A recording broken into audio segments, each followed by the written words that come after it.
It's hard out there for a male Tungara frog.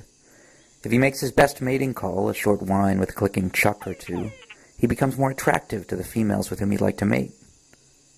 He also becomes a better target for the bats that share the ecosystems where the frogs live.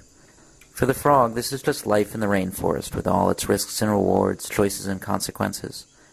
For biologists, however, it's a rather dramatic example of sexual selection, which is one of the more fascinating catch-22s of evolution. What females want, and how males evolve in response to that, isn't always what's going to make the males most likely to survive. Darwin suggested this in The Origin of Species and also later in the 1870s on his book on sexual selection.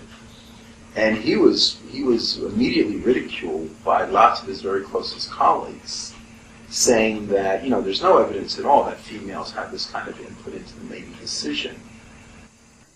That's Mike Ryan, a professor at the University of Texas at Austin. Since the late 1970s, Ryan has been studying Tungara frogs to better understand this process that so confounded Darwin and his contemporaries. Unlike natural selection, which rewards traits like strength or intelligence that make a male more likely to survive long enough to pass his genes on to the next generation, sexual selection simply rewards males for being good-looking, or, in the case of the Tungara frogs, good-sounding.